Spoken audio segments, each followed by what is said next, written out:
जय जय राधा रमण, जय जय राधा रमण, जय जय राधा रमण, हरि बोल. Can you fully accept the present moment and also be unhappy about it? Or is that the ego being unhappy? Okay, I'm going to repeat that because it's actually a very wonderful, deep question. It says, can you fully accept the present moment? Because we speak a lot about acceptance. Can you accept the present moment, but also be unhappy about it? Or is it the ego being unhappy?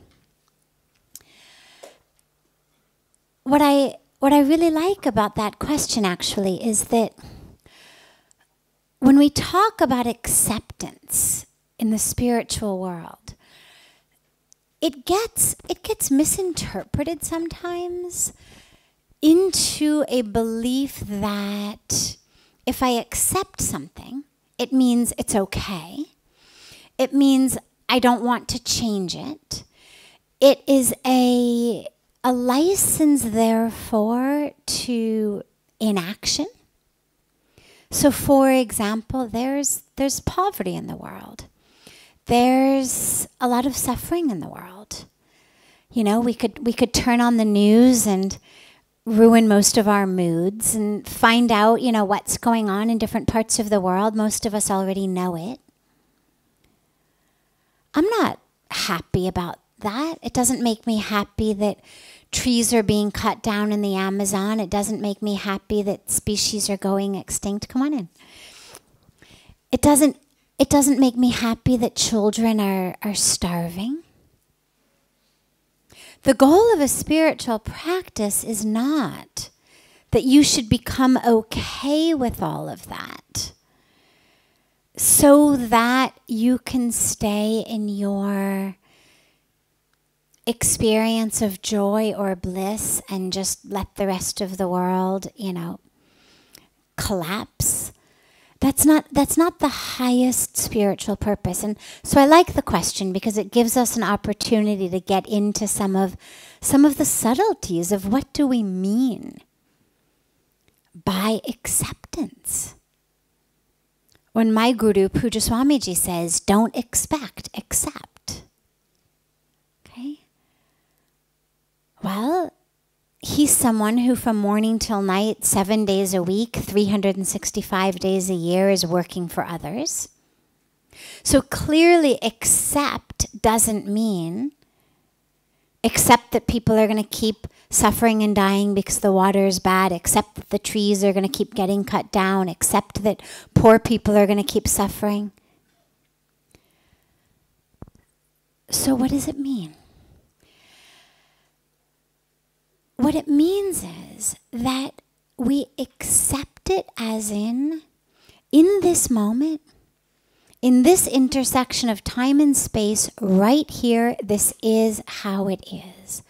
What acceptance means simply is I'm in line with the truth of the moment. In this moment, people are suffering. In this moment, people are dying. For me not to accept it is for me to step out of alignment with the truth of that moment. If I don't accept it, well, I'm no longer in line with truth because it's happening. Whether I accept it or not, it's happening. And if I say I don't accept that, it's rejecting an unchangeable reality about this very moment.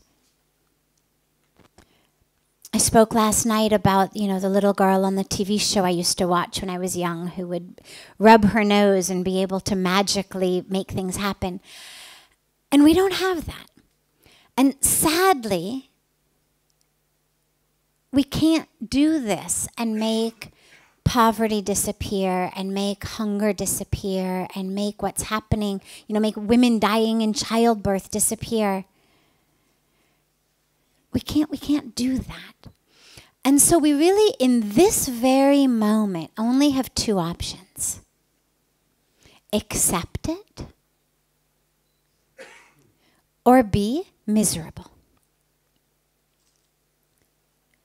I cannot change this exact moment. In order to have this moment be different, I would have to rewind life.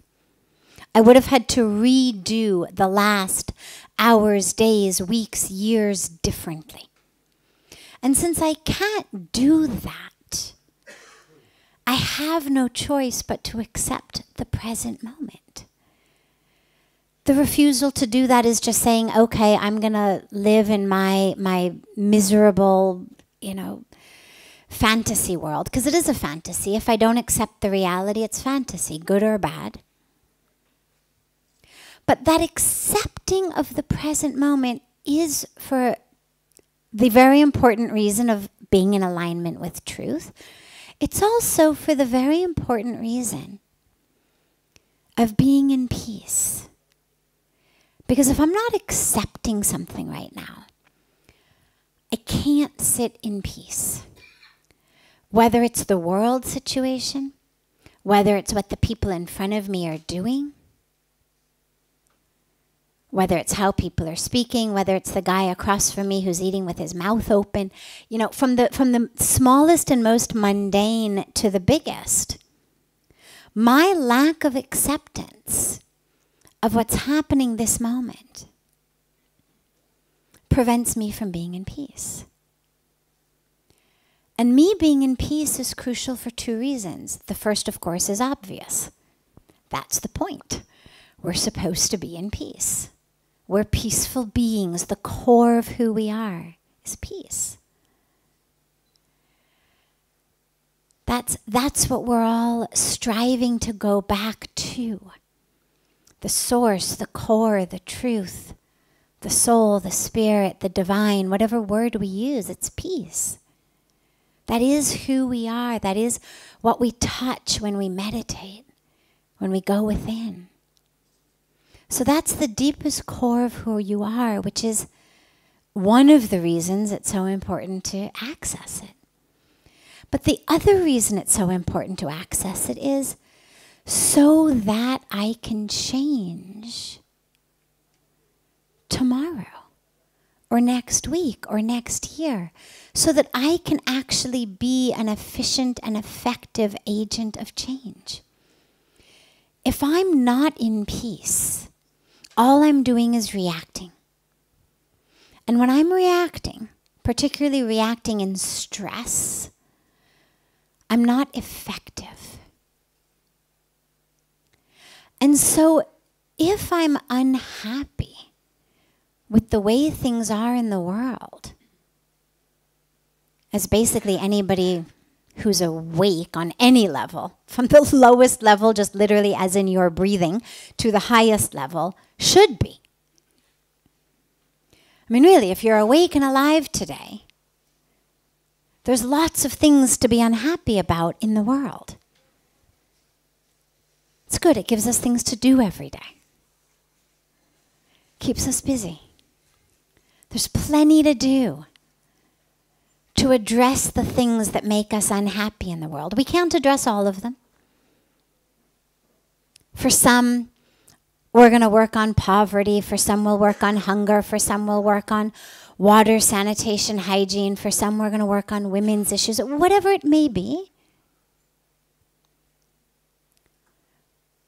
But there really should be something for everyone to be unhappy about enough that it's a catalyst for you to do some work for it.